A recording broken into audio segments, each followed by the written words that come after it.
हाँ नेता मैं जानता हूँ। रात दिन मेहनत करके रात दिन पढ़ाई किया, आज भगवान ने उसकी मनोकामना सुन ली। अरे आज उसका रिजल्ट था, वो पढ़ लिख कर गया, रिजल्ट में पास हो गया है। मेरा भाई पास हो गया है। मेरा अब भाई पास हो गया नेता।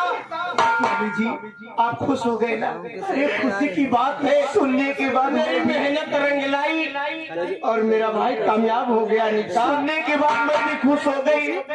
मेरा मुन्ना यही खुशी की बात लेकर तो दीदी के पास गया कि घर में सबसे सियानी है, सबसे बड़ी है, उनको खुशखबरी पहले सुनाऊंगा। जब सुनाने के लिए गया तो जानते हैं बड़ी दीदी ने इसे उल्टी सीधी बात बोली। अरे बात बोलने की बात छोड़िए, मेरे देवर भाई को पैर से बहुत मारे। ये आगे हमारे प्रेमाद्री मंजरी साहब। भाई तो ये मैं क्या सुन रहा हूँ भैया? अभी तुझे मारी? हाँ भैया, मैं भाभी माँ के पास आशीर्वाद लेने गया, भाभी माँ मुझे बेरहमी से मारी भैया। नहीं मुन्ना बहुत हो गया। हाँ नीता बहुत हो गया, बहुत हो गया। अब जो नहीं होना चाहिए वही होगा इस घर में।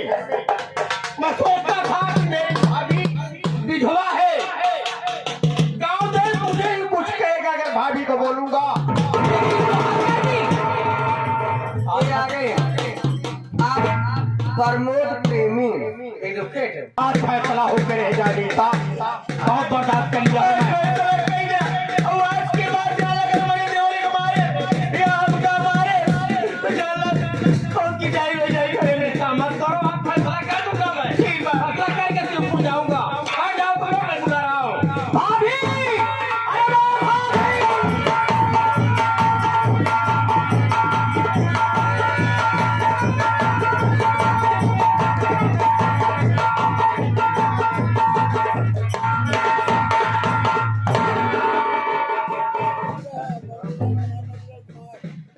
क्या चिल्ला रहा है? नाचार कुरस करके मेरी तरफ मत देख, मैं जितना पूछूं मेरे सवालों का जवाब दे।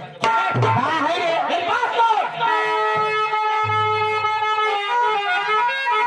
अरे किस लिए? भाई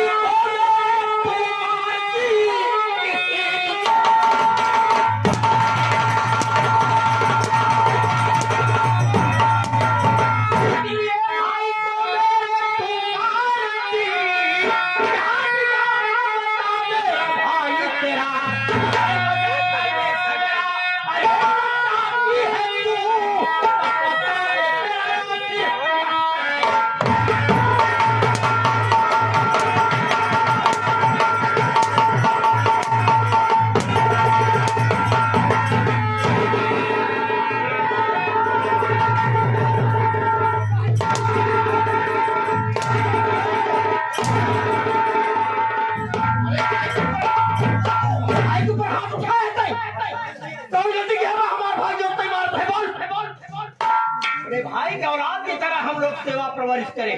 क्या करी? आप का है कोई मारता है हमारी बात सुन ले।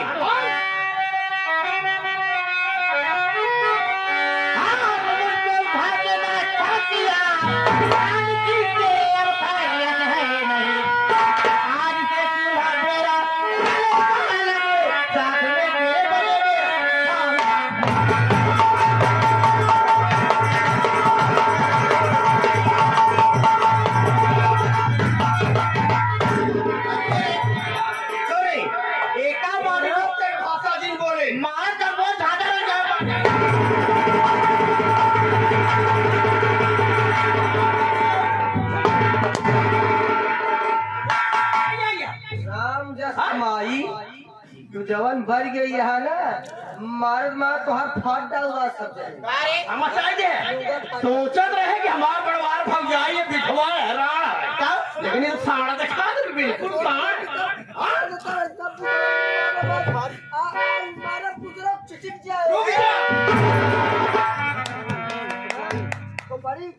चूल्हा अलग जले अलगे रहा तू। ई भाई के घर में तमाशा पाले हो अलग रहा गुजर। हम वाला कहीं दे भाई तो का हम वाला कहीं दे भाई समझो कि नहीं तमाशा हमार मेहरारू कफन तो है कि नहीं लाल चढ़ी भाषा बोलना भाई ठीक है यार आए हाथ आ जाइए उधर है ठीक है ज्यादा हट जाओ हमारे भौजी गिम बना रहे अंगुरियाओ जिन है ते का जान हमारे गुस्सा लग का कर बे हमारे गुस्सा लग गए हम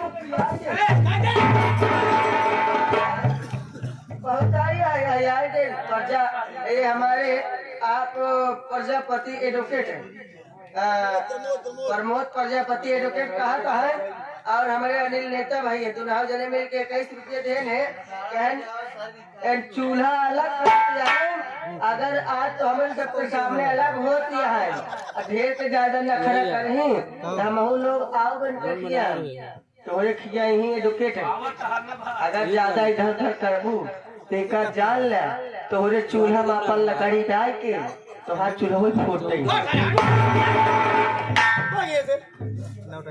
तमाशा पानी देखते रहा बच्चे का करा एक नहीं है भाई रोज की चिकी चाय में बोला चला के एक आध दिन हमारा कुमारी करा भाई ना तो जाल भी हां तुमने हो जाल भी तो से खराब कर अरे भैंसियो अरे मोहब्बत हमारा मोहब्बत हाय तो काका के घर में क्या हर क्या हां फटाई क्या कहते रे वो गन पाई दे हम लग रहा एक गंधानी बनवा था और जोन माटी से कुछ रखा बा और कहते यहाँ पर कुछ खबरें हम लेकर मार माटी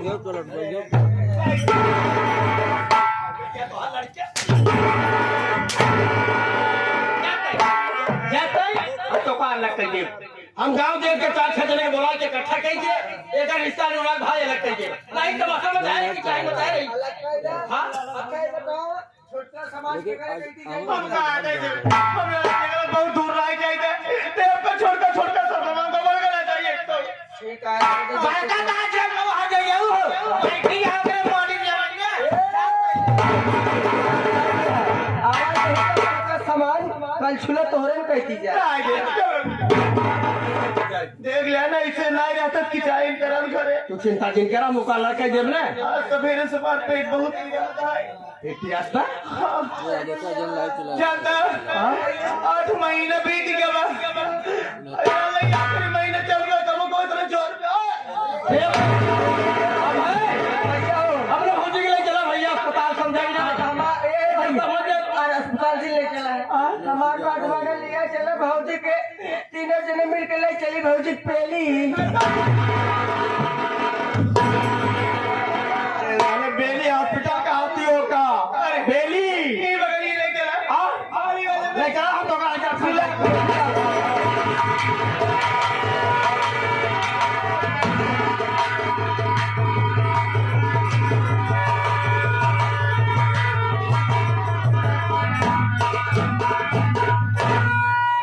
अगर तुम न मानो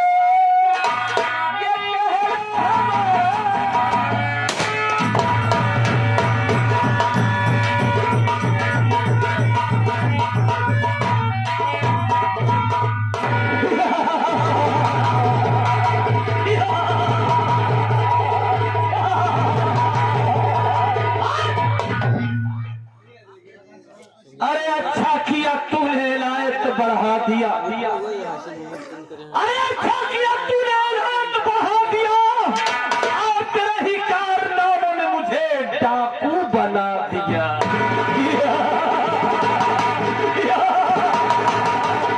अरे दिल में हमरे आग बंदुकिया में हमरे गोली दिल में हमरे आग बंदुकिया में हमरे गोली और हम के सारे तोरे खून के होली हराम को चौधरी शाखा शंभुनाथ तूने मेरा सुख चैन छीना है कमीने मैं तेरी जिंदगी को छीन लूंगा आप सब मुझे देखकर हैरत में पड़ गए कि आखिर ये शख्स कौन है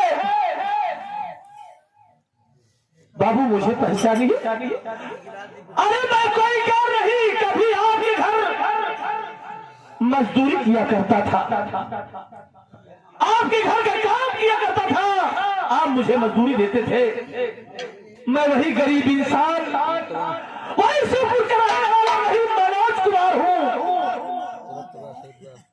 मेरी ही आंखों के सामने चौधरी साका शंभुनाथ ने मेरी पत्नी को गोली मार दिया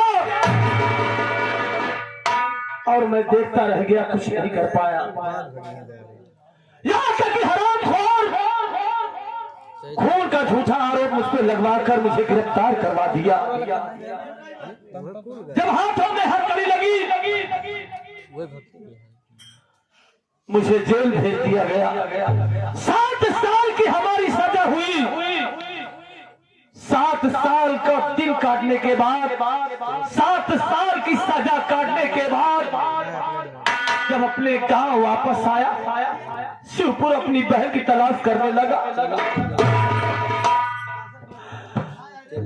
तो गांव वालों से सारी बात को पूछा कि भाई मेरी बहन कहाँ गई, मेरी बहन गीता कहाँ है। गांव वालों ने सारी बात को बताया कि भैया मनोज, जिस दिन तुम्हारे हाथों में हथकड़ी लगी तुम्हें जेल भेज दिया गया, उसी दिन वो दरिंदा चौधरी साका शंभुनाथ तुम्हारी बहन को बहुत मारा और मार के गांव से बाहर निकाल दिया। कहा कि आज के बाद ये मनहूस शक्ल दोबारा यहाँ पर मत दिखाना और गांव वालों को धमकी दिया, जो भी इसे शरण देने की कोशिश करेगा, जो भी इसे पनाह देने की कोशिश करेगा, उसे बीच चौराहे पे खड़ा करके गोली मार दूंगा। जब इतनी बात को सुना मैं बर्दाश्त नहीं कर सका, मैं फटने की आग में जलने लगा और पहुंचा चंबल घाटी। एक अच्छा सा सरदार चुना, उठा लिया बंदूक का बाना और कसम खाया हूं कि जब तक चौधरी को दुनिया से मिटा नहीं दूंगा, जब तक उसको मिटा नहीं दूंगा, तब तक मैं चैन से नहीं बैठूंगा। चौधरी साका शंभुनाथ हराम को यह समझ तू इतना दूरी है, उतनी ही तेरी मौत तुझसे दूरी है। जो तेरे पाप का घड़ा भर गया है कमीने, अब तो तेरा पाप का घड़ा भर गया है, तेरा अंत, तेरा खात्मा मैं करूंगा। साथ में कोई साथी नहीं दिखाई दे रहा है, कहां से लगे सब, इंतजार करता हूं।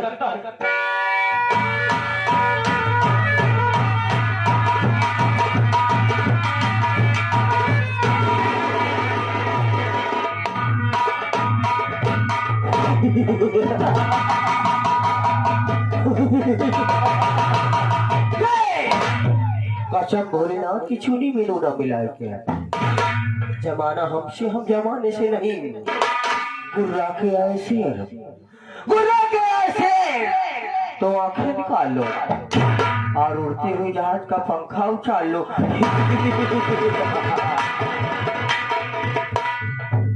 साथियों, आप लोगों को पता नहीं होगा कि मैं गांडू कैसे बना।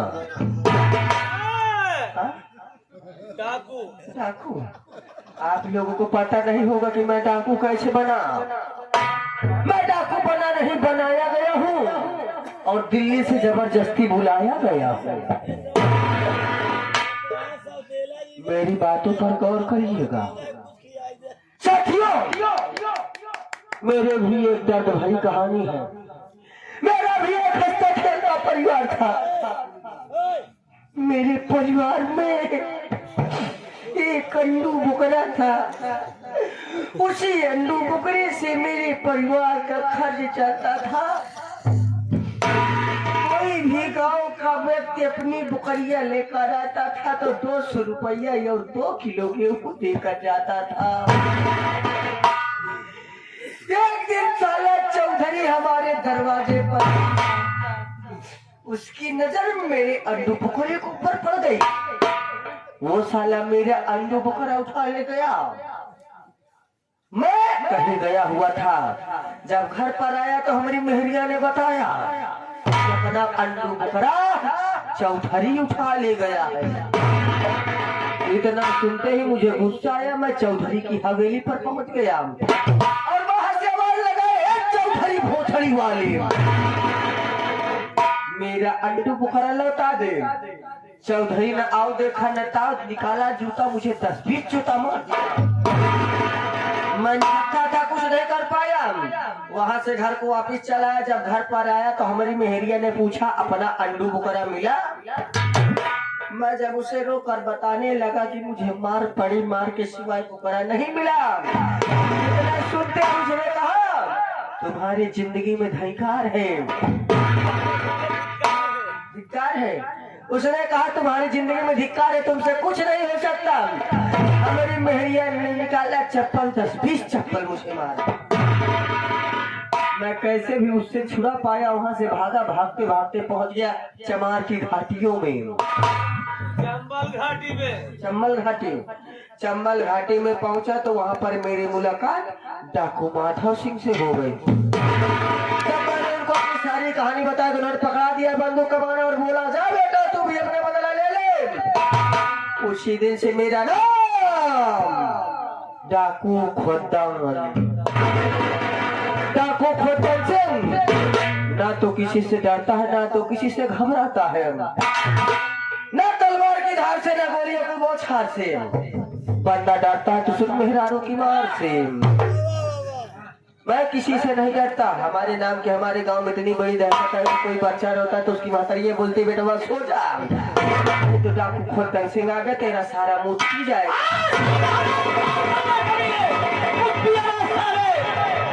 कितना गंदा इंसान है बेहराम खोर साले। बच्चों का साले मुंह पीता है, पेशाब पीता है कि दूध पीता है। अबे बच्चों की माँ का नहीं, जो हर माँ अपने बच्चों के लिए दूध लाती है साले उसे दूध पी जाता है। अबे हम दूध नहीं पीते, बल्कि हम बंदूक उठाए हैं परिंदों का खून पीने के लिए साले। आप परिंदों का खून पीते हैं? परिंदों नहीं साले, किसी चिड़िया का दरिंदों में। अच्छा दरिंदों का, जो गरीबों और मजदूरों को सताते हैं, जो गरीब और मजदूर को सताते हैं। मजदूरों को। अच्छा मजदूरों को सताते हैं। हाँ, हम लोग उन्हें सताएंगे, उन्हें दुनिया से मिटाएंगे, ये हमारा उद्देश्य होगा। ये हमारे अनिल विश्वकर्मा नेताजी और साथ ही सरदार जी। मैं जिस मकसद से डाकू बना हूँ, जब तक वो मेरा मकसद पूरा नहीं होगा तब तक हम चैन से नहीं बैठेंगे सरदार जी। जब तक चौधरी साहब को दुनिया से मिटाएंगे नहीं तब तक मेरी पत्नी की आत्मा को शांति नहीं मिलेगी। सरदार जी आइए हम लोग चलते हैं, उस साले की तलाश करते हैं, जहाँ पर मुलाकात हो जाएगी उससे वहीं उसे गोलियों से भून दिया जाएगा। चलो चलते हैं।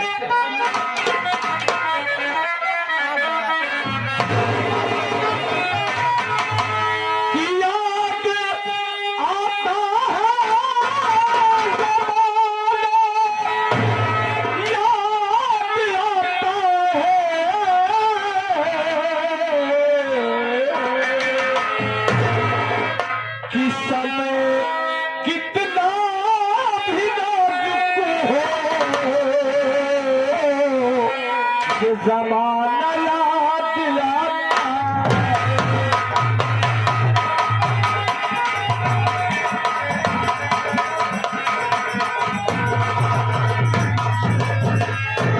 इस समय कितना भी नाजुक हो, ये ज़माना याद दिलाता है। और महाभारत में अर्जुन का निशान याद आता है। बजाया शंख पार्थ ने तराना याद आता है।